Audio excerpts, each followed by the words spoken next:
وملائكته يصلون على النبي يا أيها الذين آمنوا صلوا عليه وسلموا تسليما.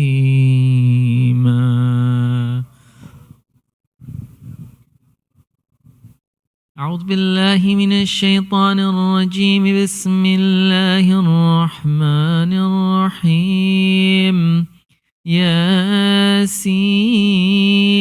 والقرآن الحكيم إنك لمن المرسلين على صراط مستقيم تنزيل العزيز الرحيم لتنذر قوما ما أنذر آباؤهم فهم غافلون لقد حق القول على أكثرهم فهم لا يؤمنون إنا جعلنا في أعناقهم أغلالا فهي إلى الأذقان فهم مقمحون وجعلنا من بين أيديهم سدا ومن خلفهم سدا فاغشيناهم فهم لا يبصرون وسواء عليهم أنذرتهم أم لم تنذرهم لا يؤمنون إنما تنذر من اتبع الذكر وخشي الرحمن بالغيب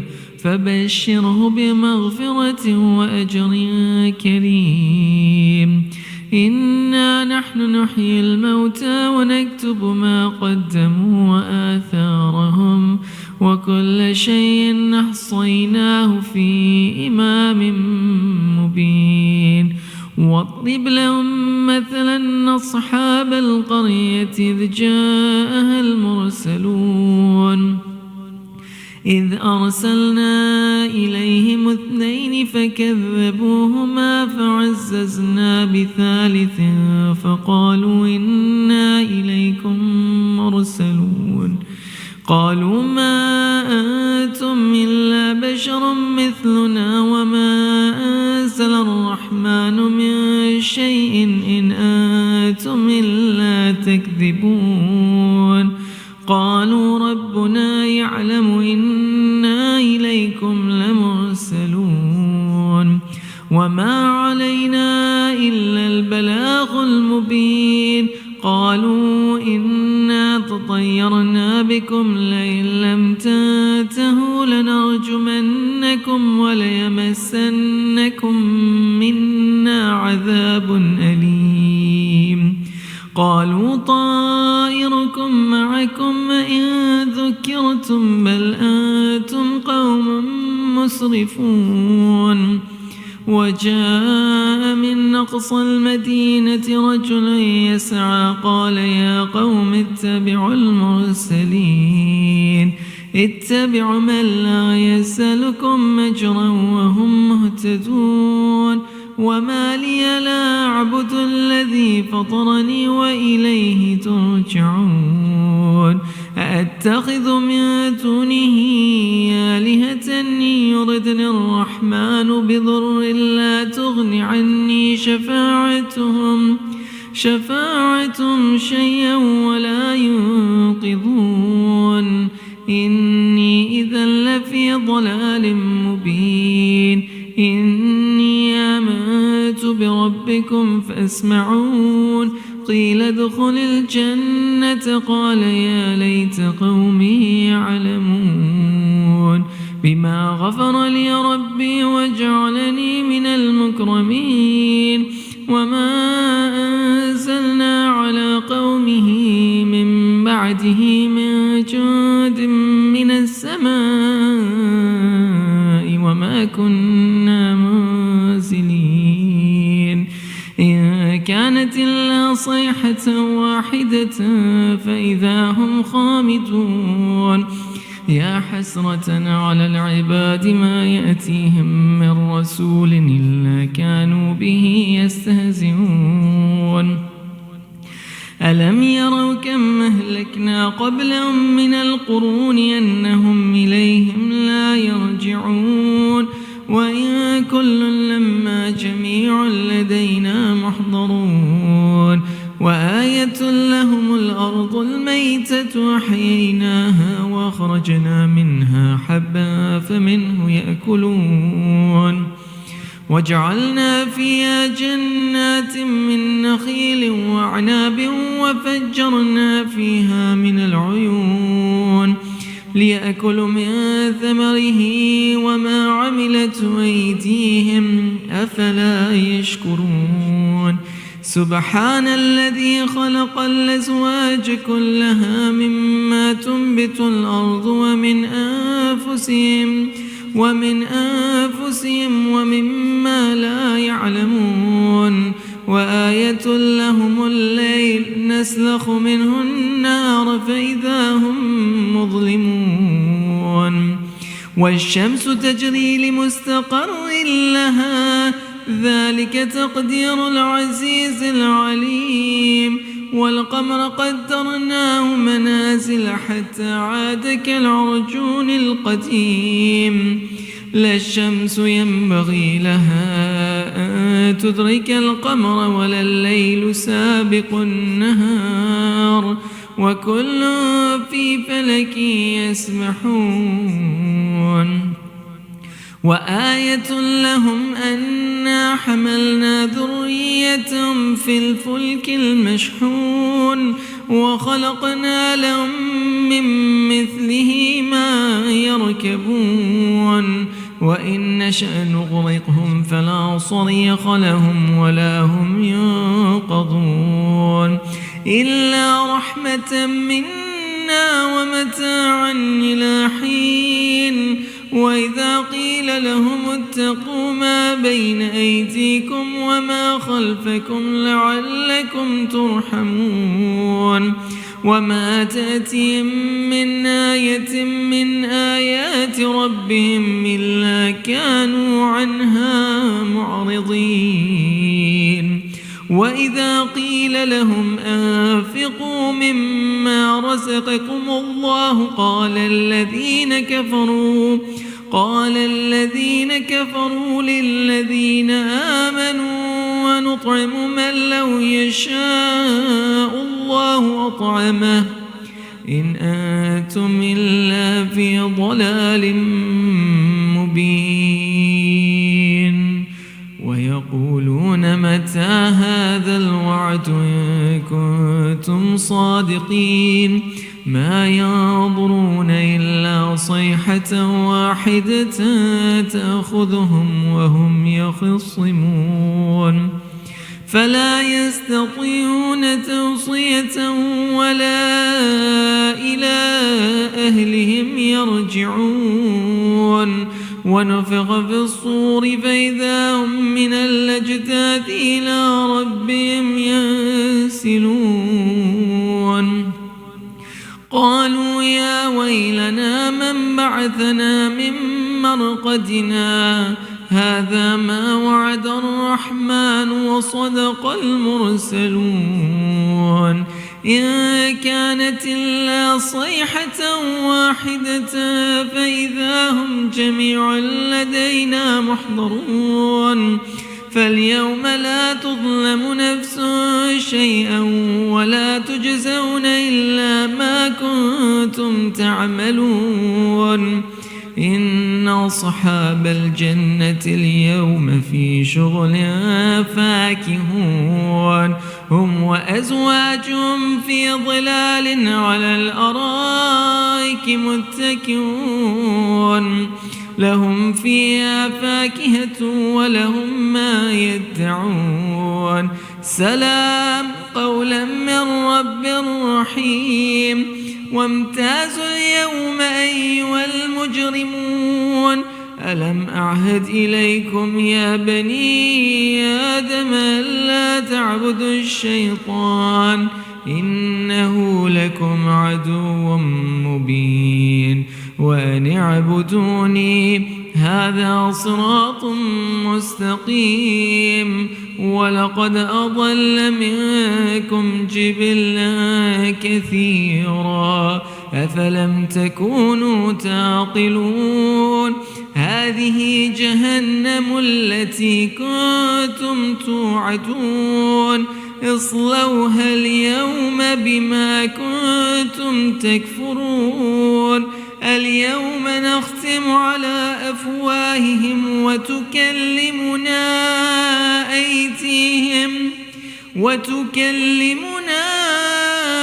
أيديهم وتشهد أرجلهم بما كانوا يكسبون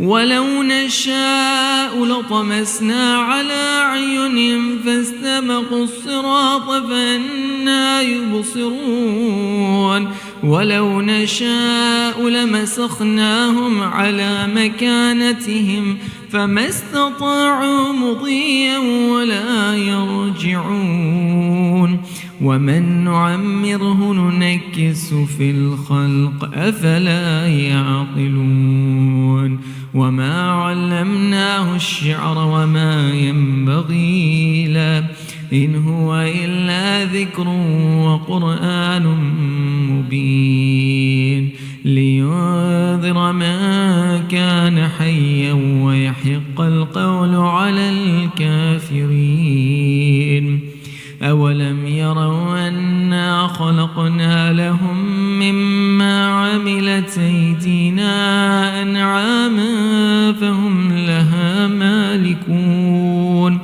وذللناها لهم فمنها ركوبهم ومنها يأكلون ولهم فيها منافع ومشارب أفلا يشكرون واتخذوا من دون الله آلهة لعلهم ينصرون لا يستطيعون نصرهم وهم لهم جند محضرون فلا يحزنك قولهم إنا نعلم ما يسرون وما يعلنون أولم ير الإنسان أنا خلقناه من نطفة فإذا هو خصيم مبين وضرب لنا مثلا ونسي خلقا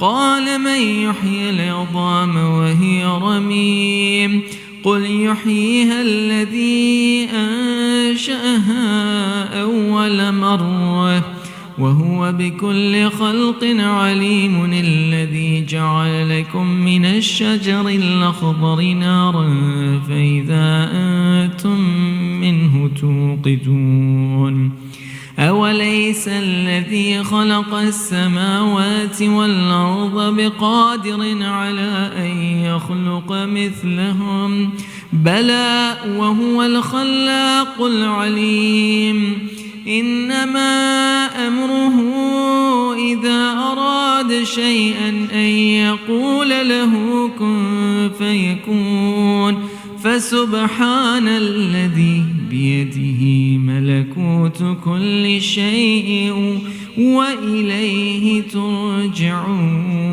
آمنا بالله صدق الله العلي العظيم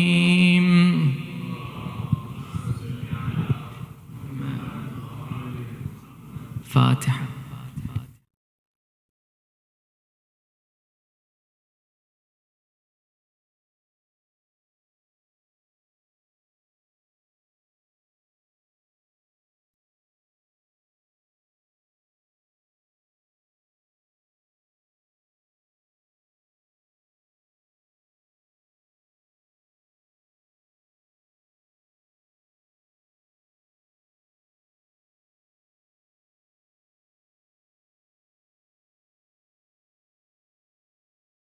من الشيطان اللعين الرجيم بسم الله الرحمن الرحيم إن الله وملائكته يصلون على النبي يا أيها الذين آمنوا صلوا عليه وسلموا تسليما اللهم صل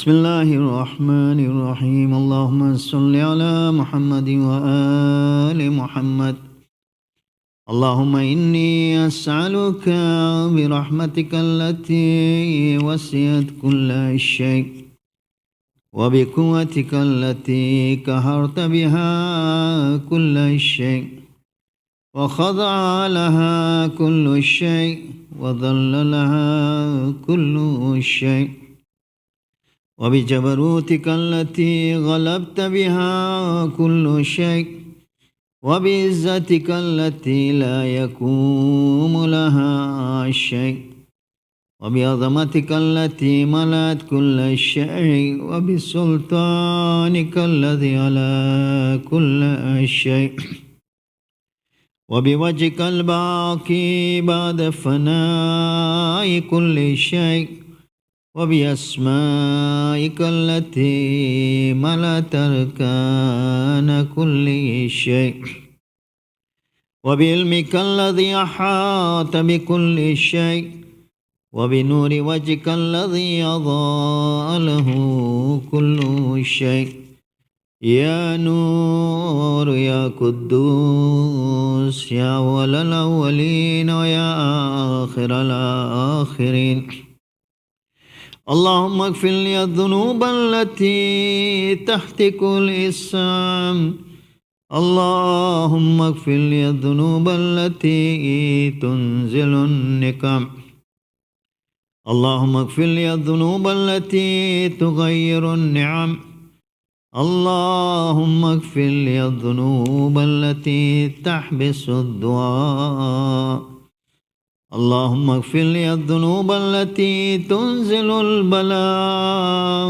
اللهم اغفر لي كل ذنب أذنبت وكل خطيئة أحدثتها اللهم إني أتقرب إليك بذكرك وأستشفع بك إلى نفسك وأسألك بجودك أن تدنيني من قربك وأن توزعني شكرك وأن تلهمني ذكرك اللهم إني أسألك سؤال خاضع متذلل خاشع أن تسامحني وترحمني وتجعلني باسمك راضيا كأنيا وفي جميع الأحوال متواضعا اللهم وأسألك السؤال من اشتدت فاقته وأنزل بك عند الشدائد حاجته وعظم فيما عندك رغبته اللهم عظم سلطانك وعلى مكانك وخفي مكرك وظهر أمرك وغلب قهرك وجرت قدرتك ولا يمكن الفرار من حكومتك اللهم لا أجد لذنوبي غافرا ولا لكبائري ساترا ولا لشيء من عملي الكبير الحسن مبدلا غيرا لا إله إلا أنت سبحانك وبحمدك ظلمت نفسي وتجرأت بجهلي وسكنت إلى قديم ذكرك لي ومنك علي اللهم مولاي كم من كبير سترته وكم من فاد من البلاء أكلت وكم من إثار وكيت وكم من مكروه دفعت وكم من ثناء جميل لست أحلى له نشرت اللهم عظم بلائي وافرت بي سوء حالي وكسرت بي أعمالي وكادت بي أغلالي وحبسني النفي بعد عملي وخدتني الدنيا بغرورها ونفسي بجنايتها ومثالي يا سيدي وأسألك بعزتك أن لا يحجم عنك دعائي سوء عملي وفعالي ولا تفزعني بخفي ما اطلعت عليه من سرك، ولا تعجلني بالعقوبة على ما عملته في خلواتي من سوء فعلي وإساءتي ودوام تفريطي وجحالتي وكثرة شهواتي وغفلتي. وكن اللهم بعزتك لي في كل الأحوال رؤوفا، وعلي في جميع الأمور يتوفا. إلهي وربي من لي غيرك، أسأل كشف الضر والنظر في أمري. إلهي ومولاي، أجريت علي حكما اتبعت فيه هوى نفسي، ولم أحترس فيه من تزيين عدوي، فغرني بما أحوى وأسد ولا ذلك القضاء، فتجاوزت بما جرى علي من ذلك بعد حدودك، وخالفت بعض أوامري، فلك الحمد علي في جميع ذلك، ولا حجة لي فيما جرى علي في قضاءك. وألزمني حكمك وبلاؤك، وقد أتيتك يا إلهي بعد تقصيري وإسرافي على نفسي، معتذرا نادما منكسرا مستقيلا مستغفرا منيبا مقرا مذعنا معترفا، لا أجد مفرا مما كان مني، ولا مفضل أتوجه إليه في أمري غير قبولك عذري وإدخالك إياي في سعة من رحمتك. اللهم فاقبل عذري وارحم شدة ضري، وفكني من شد وثاقي. يا رب ارحم ضعف بدني وركة جلدي ودكة عظمي، يا من بدا خلقي وذكري وتربيتي وبري وتغذيتي، حبني لابتداء كرمي والسالف برك بي. يا إلهي والسيد وربي، أتراك معذبي بنارك بعد توحيدك، وبعد ما انتوى عليه قلبي من معرفتك، واللهج بلسان من ذكرك، واعتقده ضمير من حبك، وبعد صدق اعترافي ودعائي خاضعا لربوبيتك، هيات أن تكرم من أن تزيأ من ربيت، أو تبعد من أدنيت، أو تشرد من آويت، أو تسلم إلى البلاء من كفيت ورحمت. وليت شعري يا سيدي وإلهي ومولاي، أتسلط النار على وجوه خرت لعظمتك ساجدا، وعلى ألسن نطقت بتوحيدك الصادق وبشكرك مادحا، وعلى قلوب اعترفت بإلهيتك محققة، وعلى ضمائر حوت من العلم بك صارت خاشعة، وعلى جوارها سات الأوطان تعبدك طائعة، وأشارت باستغفارك مذهنة، ما هكذا الظن بك ولا أخفي إلا بفضلك عنك يا كريم يا ربي. وأنت تعلم ضعفي عن قليل من بلاء الدنيا وعقوباتها، وما يجري فيها من المكاري على أهلها، على أن ذلك بلاء ومكروه قليل مكثوه، يسير بقاء كثير مدة فكيف احتمالي لبلاء الآخرة وجليل وقوع المكاره فيها وهو بلاء تطول مدة ويدوم مقامه ولا يخفف عن أهله لأنه لا يكون إلا عن غضبك وانتقامك وسخطك وهذا ما لا تقوم له السماوات والأرض. يا سيدي فكيف لي وأنا عبدك الضعيف الذليل الحقير المسكين المستكين. يا إلهي وربي والسيدي ومولاي لأي الأمور إليك أشكو ولما منها أضج وأبكي لأليم العذاب والشدة أم لطول البلاء ومدتي فلئن سيرت لي للعقوبات مع أعدائي وجمعت بيني وبين أهل بلائك وفرقت بيني وبين أحبائك وأوليائك فحبني يا إلهي والسيدي ومولاي وربي صبرت على عذابك فكيف أصبر على فراقك وحبني صبرت على حر نارك فكيف أصبر عن النظر إلى كرامتك أم كيف أسكن في النار ورجائي عفوك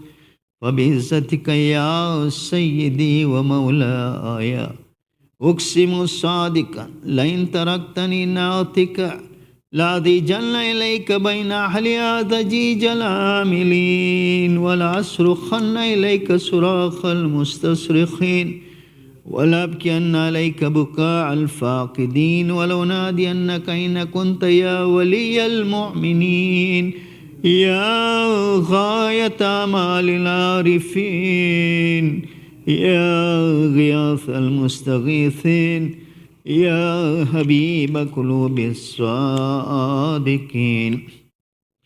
ويا إله العالمين أفتراك سبحانك يا إلهي وبحمدك تسمع فيها صوت عبد مسلم سجن فيها بمخالفته وذاك تعمى عذابها بمعصيته وحبس بين أطباقها بجرمي وجريرتي وهو يضج إليك ضجيج معمل لرحمتك ويناديك بلسان أهل توحيدك ويتوسل إليك بربوبيتي يا مولاي فكيف يبكى في العذاب وهو يرجو ما سلف من حلمك ورعفتك أم كيف تؤلم النار وهو يأمل فضلك ورحمتك أم كيف يعرق لهيبها وأنت تسمع صوته وترى مكانا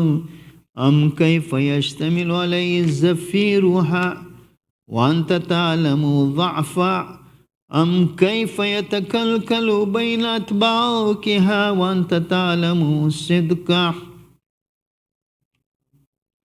أم كيف تزجر زبانيتها وهو يناديك يا ربه أم كيف يرجو فضلك في إتقي منها فتترك فيها هيهات ما ذلك الظن بك ولا المعروف من فضلك ولا مشبه لما عملت بالموحدين من برك وإحسانك فباليقين يكتو لولا ما حكمت به من تعظيم الجاحد وقضيت به من إخلاد معاند لجعلت النار كلها بردا وسلاما وما كان لأحد فيها مقرا ولا مقاما لكن لك تقدست أسماؤك أقسمت أن تملأها من الكافرين من الجنة والناس أجمعين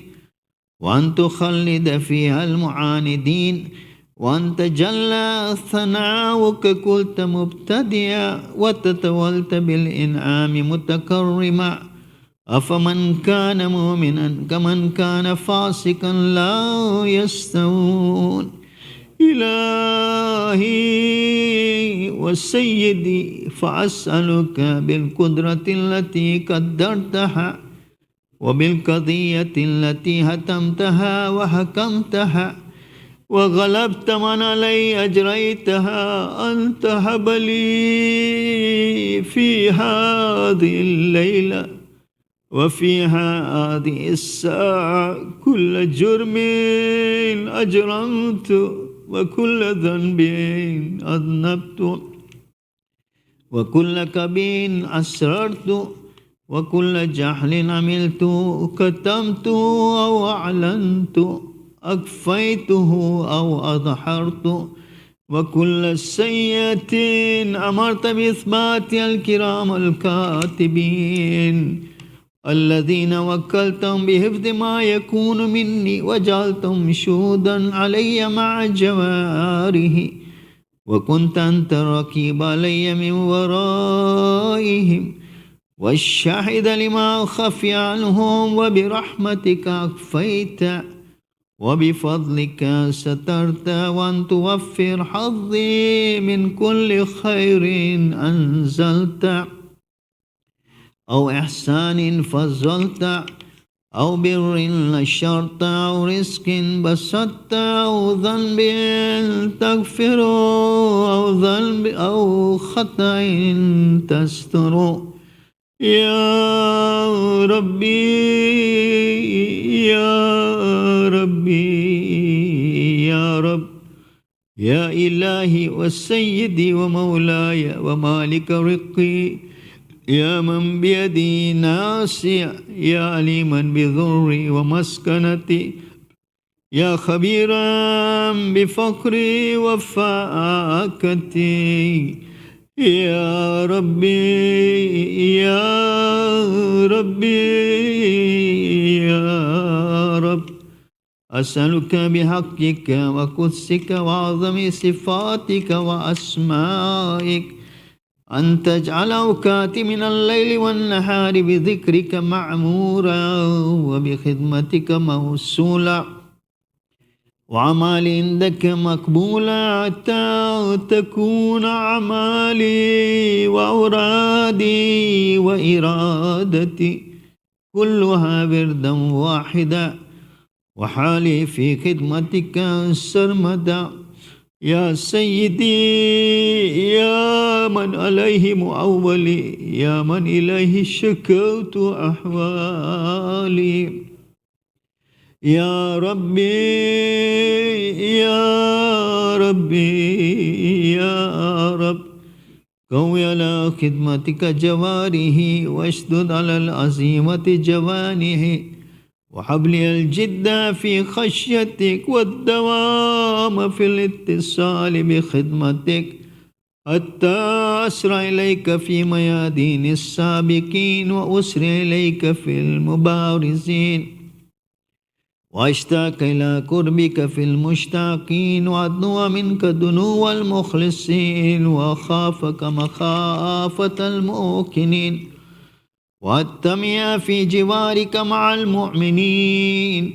اللهم ومن أرادني بالسوء فاعرض، ومن كادني فكد، واجعلني من أحسن عبيدك نصيبا عندك، وأقربهم منزلة منك، وأخصهم زلفة لديك، فإنه لا ينال ذلك إلا بفضلك، وجد لي بجودك، وأعطف علي بمجدك، واحفظني برحمتك، واجعل لساني بذكرك لهجا، وقلبي بحبك متيما، ومن علي بحسن إجابتي، وأكلني أثرتي، واغفر زلتي، فإنك قضيت على عبادك بعبادتك، وأمرتهم بدعائك، وضمنت لهم الإجابة، فإليك يا ربي نسبت وجهي، وإليك يا ربي مددت يدي، فبعزتك استجب لي دعائي وبلغني منايا، ولا تقطع من فضلك رجائي، واكفني شر الجن والإنس من أعدائي. يا سريع الرضا اغفر لمن لا يملك إلا الدعاء، فإنك فعال لما تشاء. يا من اسمه دواء وذكره شفاء وطاعته غنى، ارحم من رأس ماله الرجاء وسلاؤه البكاء. يا سابق النعم يا دافع النكم، يا نور المستوحشين في الظلم، يا لمن لا يعلم، صل على محمد وآل محمد وفعل بي ما أنت أحلو. وصلى الله على رسوله والأئمة الميامين من آله وسلم تسليما كثيرا.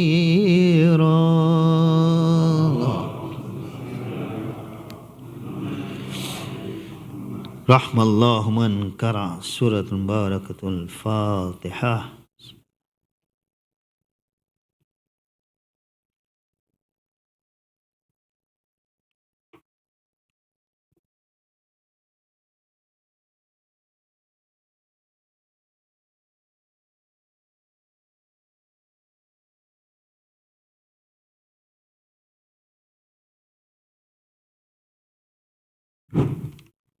Sayyid Rizvi, respected elders, brothers and sisters in Iman, Assalamu alaikum. Let us remember all marhumin listed on the screen with the Surah Fatiha. Bismillah.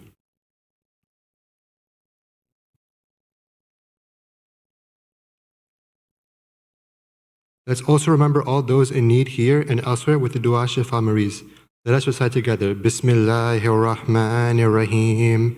أما يجيب المضطر إذا دعاه ويكشف السوء. أما يجيب المضطر إذا دعاه ويكشف السوء. أما يجيب المضطر إذا دعاه ويكشف السوء.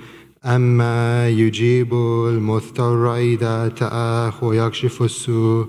أما يجيب المضطر إذا دعاه ويكشف السوء.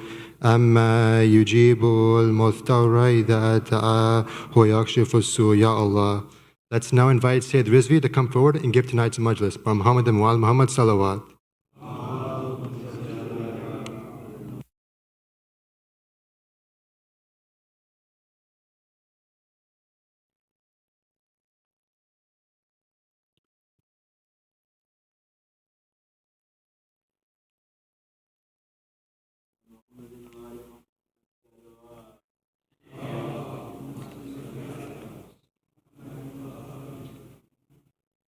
أعوذ بالله السميع العليم من الشيطان اللعين الرجيم. بسم الله الرحمن الرحيم. وبه نستعين، لا حول ولا قوة إلا بالله العلي العظيم. الحمد لله رب العالمين، والصلاة والسلام على أشرف الأنبياء والمرسلين بالقاسم المصطفى محمد.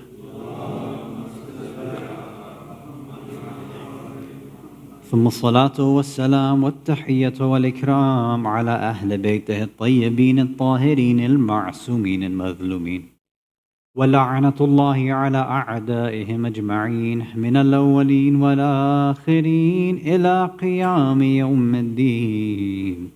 أما بعد، صلوات على محمد وآل محمد.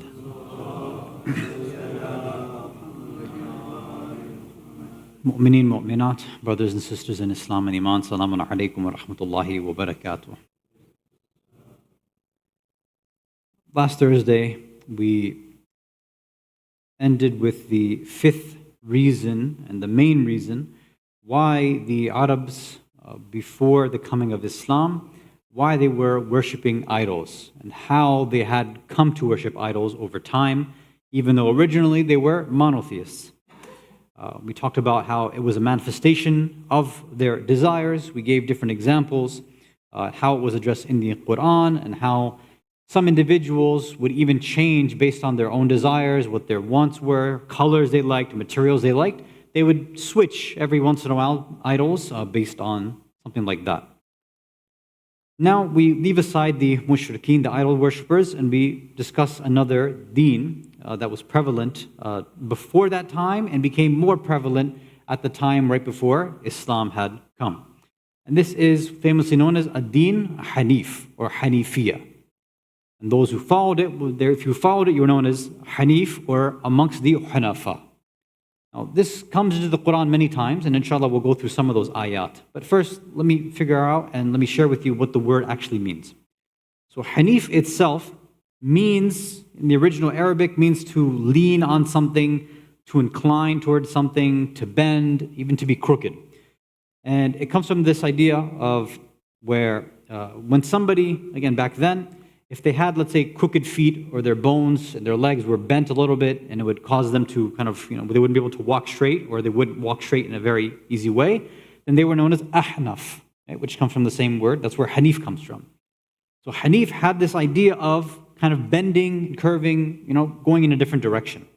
Over time, it came to mean that there is a certain path. If that path is incorrect, if it's the path of batil, if it's wrong, if it's an error, and somebody bends and turns away and inclines towards the truth, away from whatever everybody else is doing, then you would be known as a Hanif. Somebody who bends and turns towards truth away from what is false. And they have a word, actually, Janif or Janf is the other side, is when everybody else is on the truth and you turn away towards falsehood. So again, Hanif is leaning and bending towards that truth. That's where the word comes from. Now, what did it mean in the context of the Jahil Arabs? For them, we talked about how most of them were descendants of Nabi Ismail alayhi salam, and then therefore also, of course, descendants of Nabi Ibrahim alayhi salam. So all of them had this idea that they're following Deen of Ibrahim, right? This Abrahamic tradition, that's what they were following. And initially, what it meant, if another Arab called another Arab Hanif, it meant that they had moved away from the falsehood, the false culture of other people, and they were following a practice that was laid down generations ago by Nabi Ibrahim alayhi salam. So, for example, and again, remember, this is before Islam, obviously, this is the Jahil times. If someone did tawaf, they went around, they performed Hajj, they'd be known as a Hanif. Why? Because Hajj obviously is a practice that was instituted by Nabi Ibrahim alayhi salam. So if some traveler came, or somebody within Makkah, or coming from Medina, or outside Yemen, Sham, wherever, if they had come and performed any part of Hajj, then they'd be referred to as a Hanif. Why? Because they're following one of the customs that had been set aside and set down by Nabi Ibrahim. Another thing was when they'd find out that a child would be circumcised. This was something also that they say was sent down by Nabi Ibrahim. So if they learned about that, they say, okay, then this person's a Hanif as well, because it's a custom that was set down by him. There's other examples too. So to some degree, it wasn't really a religion. It was more about cultural practices, right? The same way, let's say you and I were traveling somewhere else. You see somebody with an aqiq on their right hand. What's typically going to jump to your mind right away? You're going to think that they're a Shia, right? Because it's a religious practice, obviously, but it's become a culture for Ahl al-Tashayyu, that we wear aqiqs on our right hand. And especially because, generally speaking, Sunnis, if they do wear, they wear on their left hand, right? And I don't want to talk about the ikhtilaf, but so now it's possible for somebody to randomly have an aqiq on the right hand and not be Shia, but 9 times out of 10, they'll probably end up being a Shia, right? So it's something like that. You see somebody randomly doing matam, right? It's probably going to be a Shia, right? But do other people do it? Yes, there's a small minority of non-Shias who might engage in it, but generally speaking, it's a Shia cultural practice, right? So that's the way that Hanif was kind of viewed in those times. Now, I'm going to bring in one of the ayat of Quran to see why this term had a very specific meaning, the way that the Arabs were using it, and how Allah actually had to come and correct the Jahil Arabs. So let's start first with Surah, in Surah Baqarah, ayah 135, if you can recite a salawat ala Muhammad wa ala Muhammad.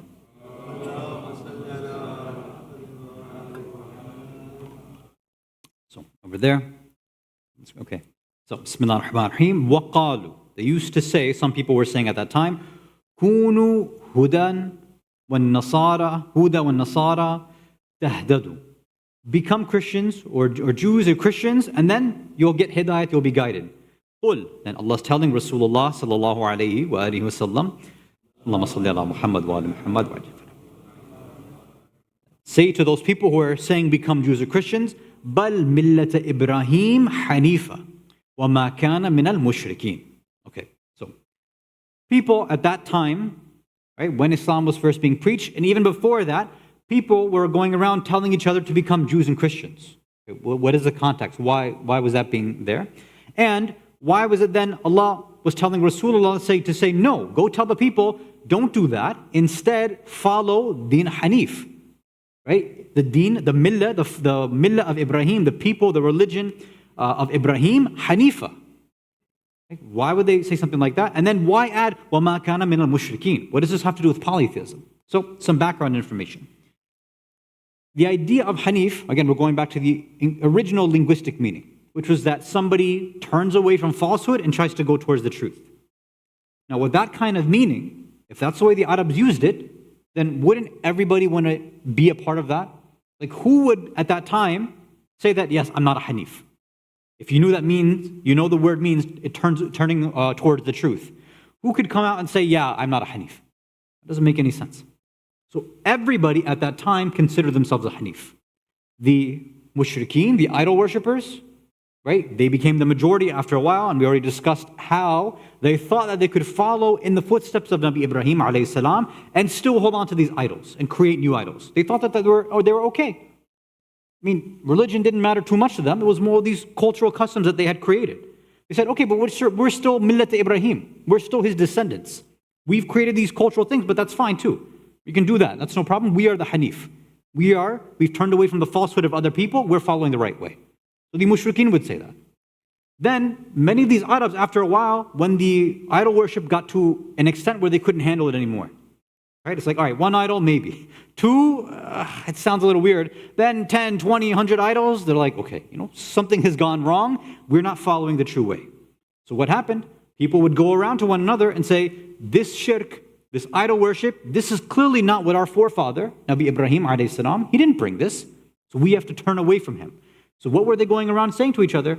All right, let's either be a Jew or be a Christian. These are two monotheistic religions. There's no idol worship there. So turn back, let's pick one of these teams, right?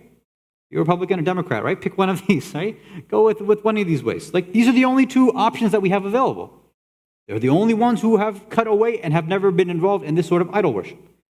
So then Allah has to come and say, look, no, those are not your only options. And it's not correct what they're saying too. The Jews are not following Deen Hanif. This is not the Deen of Nabi Ibrahim. And the Christians who are claiming that, that's also not Deen Hanif. That's not the proper way to turn away from falsehood.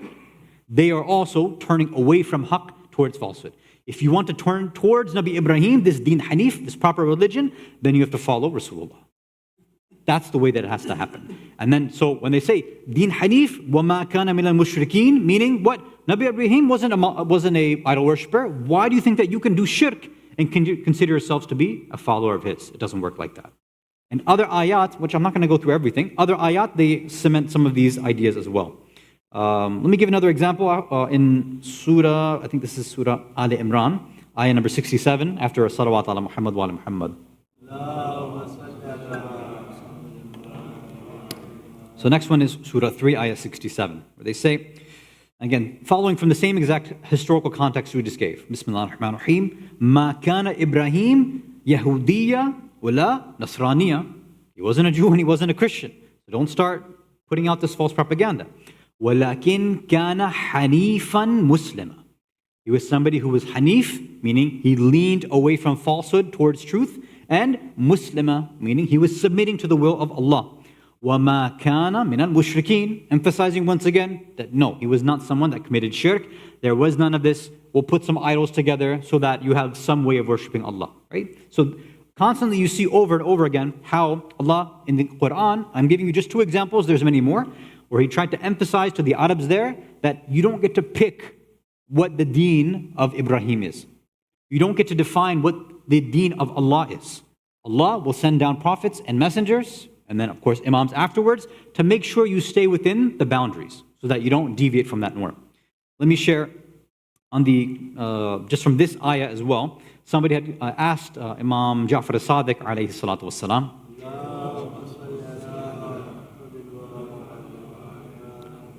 about this part of this ayah here. They ask him, what is this Hanifan Muslima? Well, what exactly is meant over here? قال, Imam replies to this person, Hanifan Muslima ya'ni khalisan mukhlisa. Someone that is pure, someone that is sincere. Laysa fihi shay'un min ibadat al-awthan. It's someone who doesn't have even a drop of idol worship in them. Now, if you want to read into deeper context over here too, and that also means that if they don't have a drop of idol worship in them, at a deeper level, metaphysically, that means that my ancestors shouldn't have a drop of idol worship in them either. These other individuals who were claiming to be pure and khalis and mukhlas, they themselves had been idol worshippers, even though they claimed to be the best companions of Rasulullah. Their fathers, their forefathers were idol worshippers too. So perhaps Imam Sadiq, when he's telling this to everybody, right, this is not just for Shias who are there, and Imam Sadiq was speaking to all the Muslims, he's trying to say that, look, to be part of this deen Hanif, to be pure like this, you have to have ancestry which is pure too. So these individuals who are claiming that they can speak on behalf of Rasulullah, no, they don't have the right to do that. Only nahnu, the Ahlul Bayt, who are coming from these Aslabu Shamikha, right? Warham al-Mutahhara. They're the only ones who have this right from that maqam, that darajah, to speak on behalf of Allah subhanahu wa ta'ala. Salawat ala Muhammad wa ala Muhammad.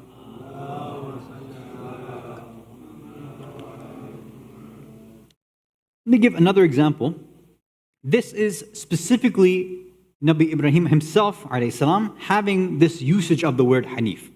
So most of you are familiar when he was dealing with the mushrikeen of his time, how he entered in this kind of open debate, but not a direct debate, right? Where he came and he saw the stars and the sun and the moon, saying, is this my God? No, it can't, because this goes away. I can't, this is not my God because XYZ, right? The whole story is mentioned in the Quran.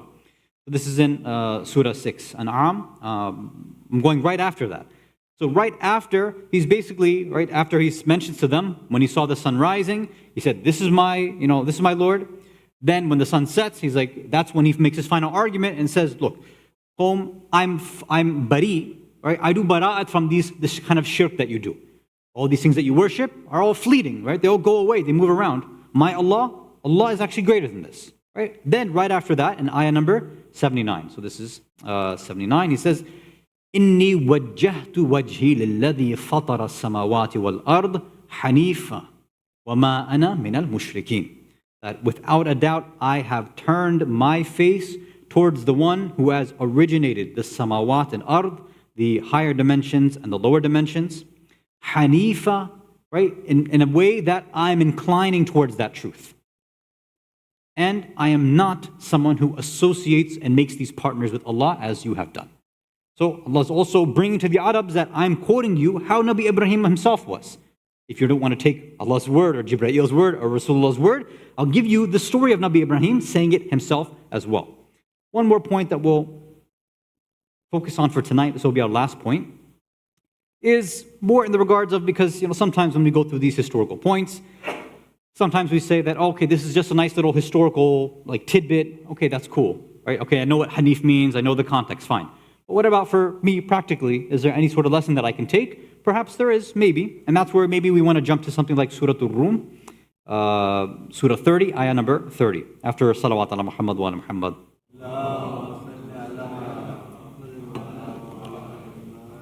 Very famous ayah, very beautiful ayah, right? Bismillah ar-Rahman ar-Rahim. فَأَقِمْ وَجْهَكَ لِلدِّينِ حَنِيفًا. So, direct your face towards Deen Hanifa, right? This proper, upright religion that inclines towards the truth. فِطْرَةَ اللَّهِ الَّتِي فَطَرَ النَّاسَ عَلَيْهَا, right? This fitrah that Allah has originated in us, right? Fitrah, right? There's a whole discussion, Shaykh Mutahhari rahmatullah alayhi has a whole book talking about what the fitrah actually is. And what's interesting is that we have another hadith, I believe from Imam Baqir alayhi salatu wasalam, where when commenting on this ayah, or this part of the ayah, Deen Hanifa, he says, Deen Hanifa ya'ni fitra. That it's whatever we have been programmed with initially. Every single creation, humans, we have that fitrah, that default programming that Allah has given everyone. Right? So Allah's commanding and saying, look, just turn back to what you already know. Deep down, your fitrah, your soul, you already know what is haqq. You know what is morally good. You know what is morally wrong. You know what you should be doing, what you shouldn't be doing. Just turn back towards that. فِطْرَةُ اللَّهِ الَّتِي فَطَرَ النَّاسَ عَلَيْهَا لَا تَبْدِيلَ لِخَلْقِ اللَّهِ. You can't erase this fitrah from anybody. Yes, if you do guna, you do ma'asiyah, you disobey Allah, it can get polluted. We can drown out that divine speech that exists within all of us. Yeah. That's why there are certain individuals, if you take these kind of concepts, you tie it in with the riwayat, which talk about things like those who listen to ghiba, those who listen to haram music, and things like this. They say, when a person, you play for that kind of individual, you play Quran for them. You recite something about Allah, you talk about religious stuff, they get, they get disgusted by it. Right? There are some people that, they can't listen to a qari recite, a qari reciting beautifully. They just can't do it. They can't hear the Quran. And some people, they look at the riwayat and, unfortunately, forgive me for saying this, they laugh at the riwayat. Right? The riwayat, they mention things that there's a shaitan inside your ear, which blocks the sound of the Quran, right? There's various riwayat on the subject. And people laugh like, what kind of nonsense is this that you have in the deen? I said, okay, but you are living proof of it as somebody who doesn't even want to hear the Quran, and you go and listen to this other nonsensical music, this haram music. You can listen to all these things, but when it comes to the words of Allah, you get disgusted by it. The problem is with you, not with these words of the Ahlul Bayt. Right? That's not the problem. So the fitrah, the things that we should like and enjoy, the things that naturally we should know are bad for us, we end up polluting ourselves. And then by extension, we pollute others too, and then we make that the norm. But Allah's saying, look, in reality though, that true khalq, you cannot change this. You can't substitute it with something else. It's always there. Sometimes it gets buried deep down.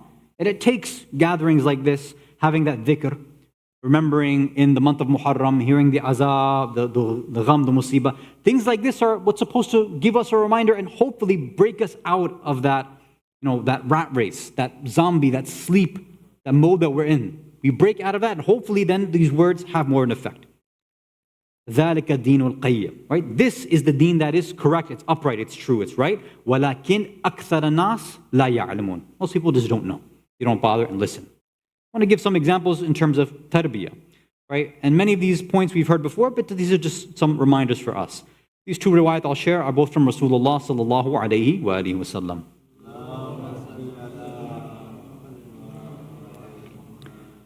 First one is, again, we probably heard this before, كُلُّ مَوْلُودٍ يُولَدْ عَلَى الْفِطْرَةِ. Every single child that is born on this pure fitrah. They're born, as we normally say, ma'soom. But over here it means they're born with the fitrah. That Allah has given them a default programming. Every child that's born is born a Muslim. But what happens? وَإِنَّمَا أَبَوَاهُ يُوَهَّدَانِ وَيُنَصَّرَانِ. It's the parents that come, they interfere, and they make them either incline towards Judaism or towards Christianity. The ulama, when they comment on this, they say, okay, that makes sense for Jewish and Christian parents that they would teach their kids, they take them away from that natural Islam that's there and make them right into a Jew or Christian. But the ulama say, look, this is not talking just about the actual faiths of Judaism and Christianity. It's beyond that. It's saying that no, sometimes there are Muslim parents who have Christian-like tendencies or Jewish-like tendencies, and they end up inculcating their children with that. So that on the Day of Judgment, this parent will be held accountable. That parent will come forward before Allah and say, well, okay, I taught them this about the Quran, and I made them come to the Majlis, I made them sit down and listen, and X, Y, Z, everything. Allah will say, okay, fine, no problem. But why did you make them so materialistic?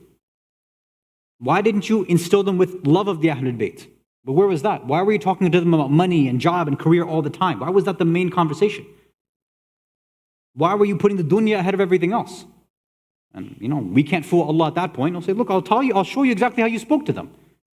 If all I tell to my kids is that, yes, it's about a job, it's about money, you have to be successful like this, because if you don't get successful, then who's going to marry you? And if you don't get married, you'll be a waste. And the whole system gets built like that. How many parents are actually willing to tell the children, look, study hard, right? Study well, use the skills that Allah's given you, but even if you decide to get a simple, humble job, but you have taqwa, then it doesn't matter. Whatever you do to earn halal rizq is good enough. No, if you don't want to be a doctor or engineer or a lawyer or whatever, that's okay too, no problem. It's all just ways of earning money. If you earn it in a halal manner and you're there and you're supporting a family and you're doing it with taqwa, with Quran and Ahlul Bayt in your mind, then it doesn't matter what you do.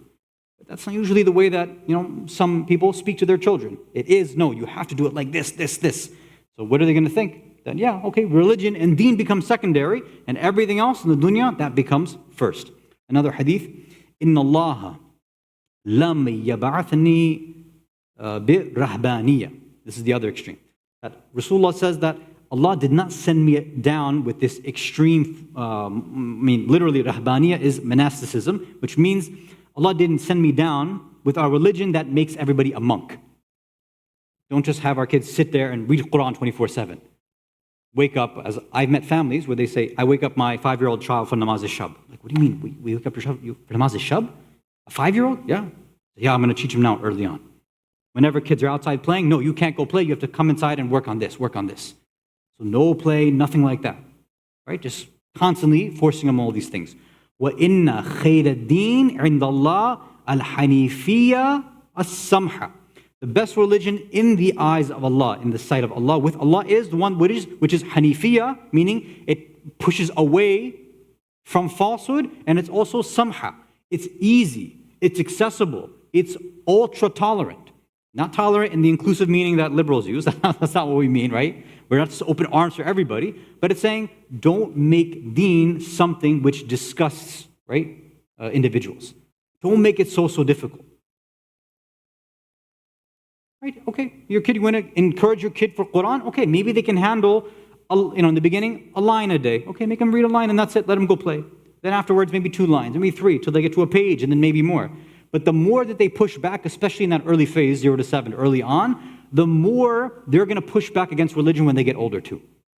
Right? And trust me, I sit down with many families, not just here, but any other communities I go to. The ones with the quote-unquote strictest, most religious families, those are the ones that those parents are coming to me afterwards and they're saying, guess what? My son is dating, my son is doing XYZ, drugs, alcohol, all of this stuff. Like, where did I go? And the parents are saying, where did I go wrong? I made him do this early on, I made him memorize this, I made him recite this, they were there, they were volunteering, they were doing XYZ. I said, okay, how much love were you doing with them? Was there actually love involved? Were you pushing them too hard? I don't want to share all the stories, but there's very famous stories of these famous hafiz, these young children in Iran. Young children who were forced by their kids to memorize the Quran, and they became famous in Iran, even worldwide, if you know some of these individuals. And this happened, decades ago. Now that same child, in the 20s and 30s, right, clean-shaven, walks around, tight shirts, right, like typical default, mazhabi picture, mazhabi picture, right? Doing just incredibly disgusting things. And they're like, yeah, I was forced to do this stuff, I don't care. They can recite beautifully. With tajweed, they can recite the Quran for you, but they just don't care. And those of you who are aware of some of the other issues, more so in the Ahlul Sunnah community, these are the same things that happen over there too. Some of these qurra, these huffaz that they have some of the biggest scandals there. Again, I don't want to share too much in details of the member. It's better to hide these things. But forcing this religiosity is not the way to do it. If a child does not fall in love with the Quran, they don't fall in love with the Ahlul Bayt, then they definitely will fall out of love later in life, and then we as a community will be struggling to bring them back inside. People will say, how do we get everybody back inside? I said, the parents shouldn't have kicked them out in the first place. And when they kick them out, you will be fighting to bring them back in. Salawat ala Muhammad wa ala Muhammad.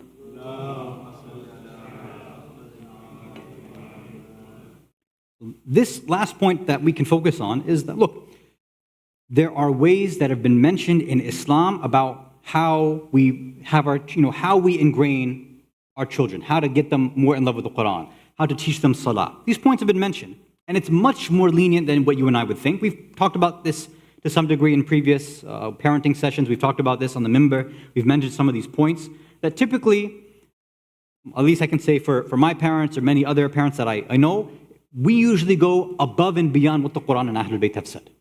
We become more Like Ahlul Bayt, we become more Quran than the Quran actually is, more Ahlul Bayt than the Ahlul Bayt actually are. We push much harder than what the actual riwayat actually say. And this has a negative effect. So if we're part of this Deen Hanif, that we're trying to push away from falsehood, that does mean sometimes I need to make sure if I'm going to use this policy with my spouse, this policy with my kids, I'm going to try to do something which I think is good for somebody, okay, I should try to make sure that this is something that the Imams have instituted as a policy too. If not, then I'm not part of the Deen Hanif anymore. That means I'm turning away from what the Quran and Ahlul Bayt have said, and I've decided to make something of myself. In the same way that these Arabs have said, we follow Ibrahim, but yeah, we got some idols that we follow too. We don't want to be those that set up our own, quote-unquote, idols in different forms while still claiming that we're following the deen of Islam and the teachings of the Ahlul Bayt, alayhimu salatu wassalam. Let's move on to our kahoot for tonight after a salawat ala Muhammad wa ala Muhammad.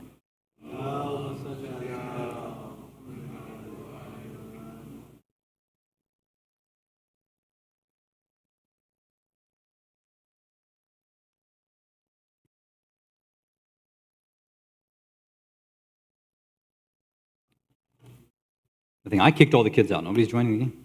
Oh, there we go. We have one. We have one. The party of Allah. Fitra. Hussein. BK. RMJ. RJ.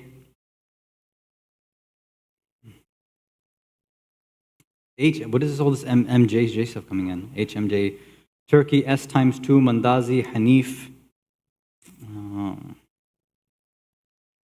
Sakina, Ammar, and Ali M's. HBZA, Halal Hani, Marzia. C pound? C plus plus code, or should we C? What is? I don't even know what C pound is, man. I haven't done programming in a while. Should be C? Huh? C sharp? I don't know what it is. Fayaz, Sakina, FT, SY, Sakela. Okay. I think we can get started, inshallah. Is there? Okay, good luck to everybody. Bismillah ar-Rahman ar-Rahim. Question number 1. The root word for Hanif originally means what? To be a Muslim, to only worship Allah, to incline, bend, or to be straight and direct. What was the root word for Hanif? What does it originally mean?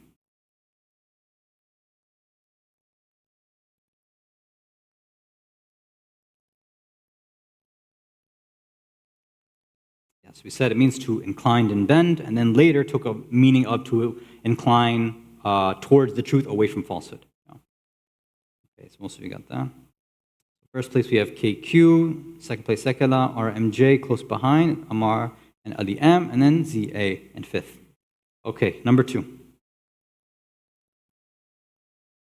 Let's try to type the answer. Which prophet was primarily associated with the Hanifiyya?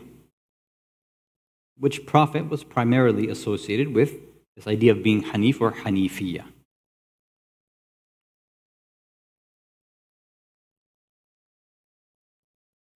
Try to use normal, agreed upon spellings. Don't do some wild and crazy stuff. I can only do 3 possible spellings when I put these answers in.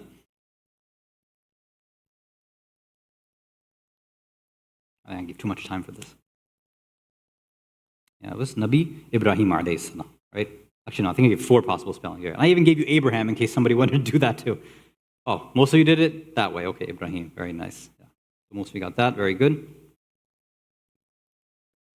Okay, so Mandazi now jumped to second, Ammar and Ali M up to third, and then RMJ and ZA still in fourth and fifth. All right, 2 more questions. Number 3, it's a multi-select. Which of these groups claim to be followers of Ad-Din al-Hanif? The idol worshippers, Christians, Jews, atheists, Zoroastrians, or Muslims? Which of these groups claimed that they were part of this Din Hanif?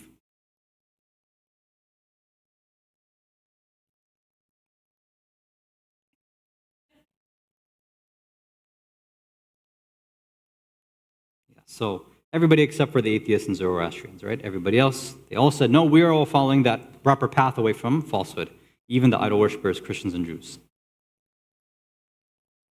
Okay, board is changed. FT now is in first place, right? Good job.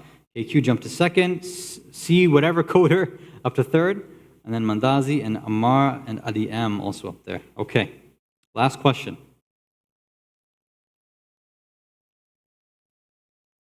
If a person recites or hears only a part of an ayah with a wajib sajda, not the whole ayah, sajda is not wajib. Is that true or false? If you recite or only hear a part of an ayah that has a wajib sajda there, not the whole one, that sajda is not wajib. Is that true or false?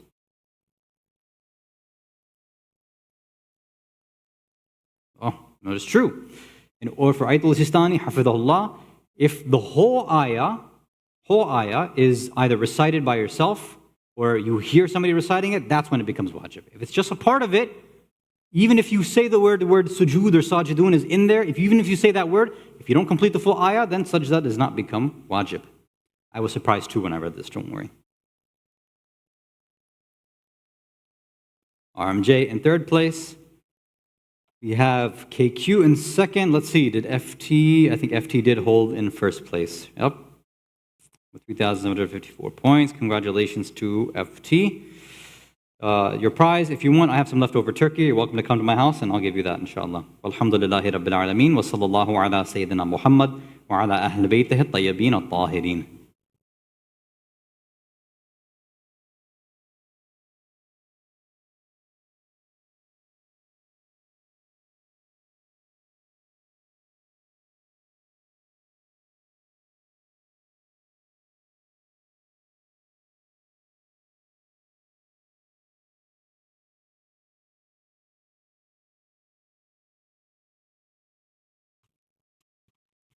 زيارات.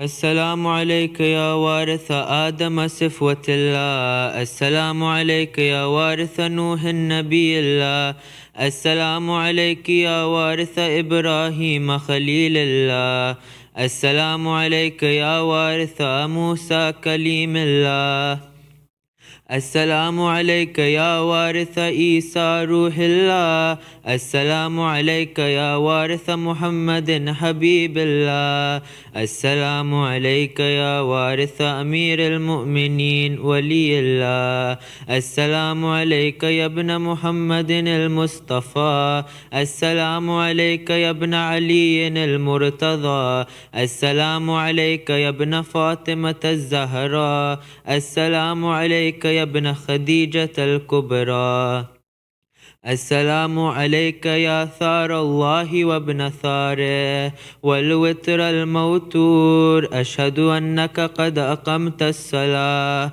وآتيت الزكاة وأمرت بالمعروف ونهيت عن المنكر وأطعت الله ورسوله حتى أتاك اليقين، فلعن الله أمة قتلتك ولعن الله أمة ظلمتك ولعن الله أمة سمعت بذلك فرضيت به.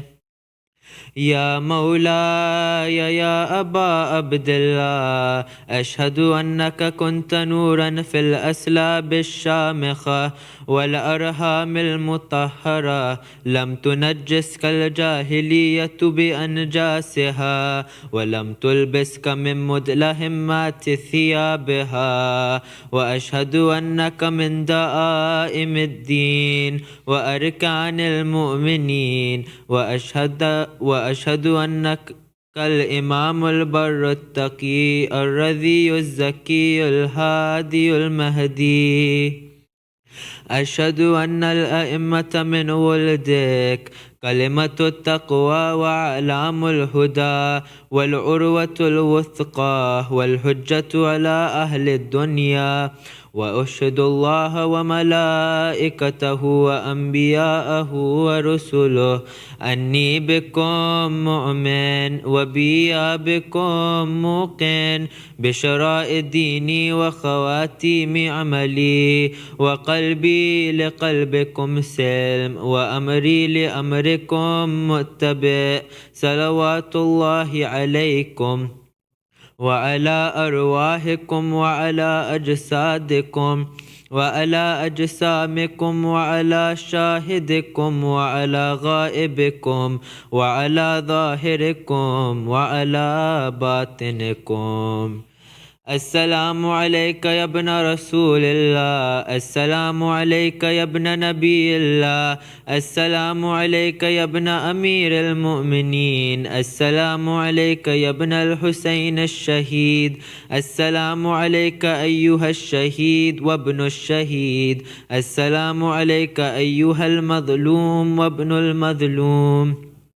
لعن الله أمة قتلتك، ولعن الله أمة ظلمتك، ولعن الله أمة سمعت بذلك فرضيت به.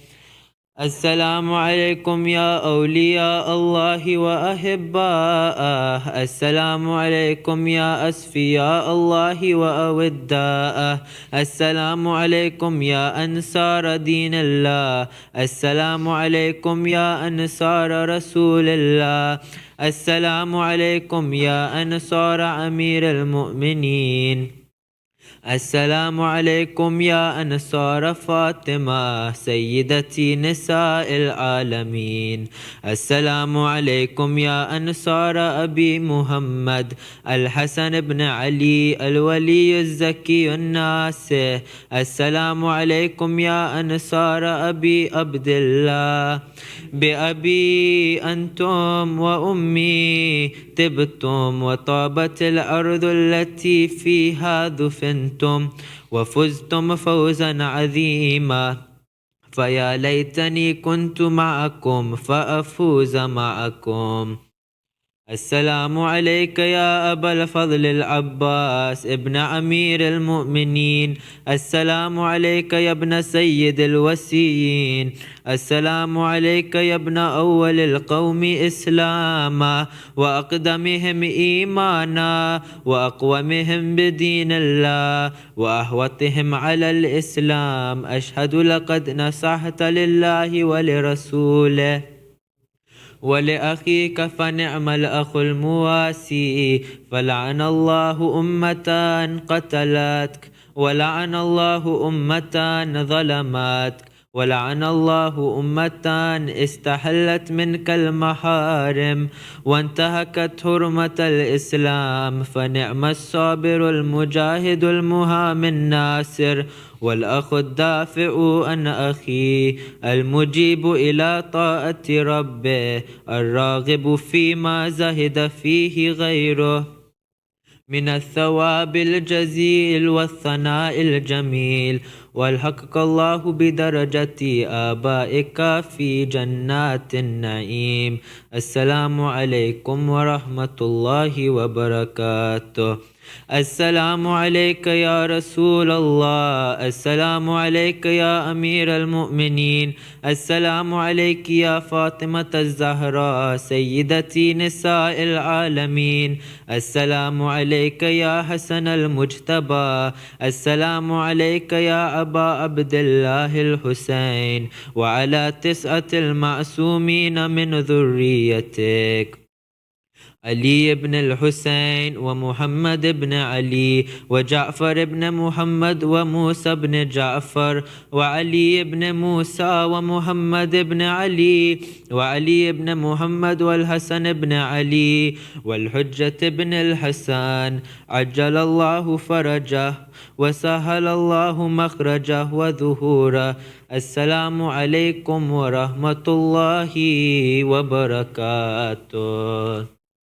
اللهم كن لوليك الحجة بن الحسن صلواتك عليه وعلى آبائه في هذه الساعة وفي كل ساعة وليا وحافظا وقائدا وناصرا ودليلا وعينا حتى تسكنه أرضك طوعا وتمتعه الطويل برحمتك يا أرحم الراحمين.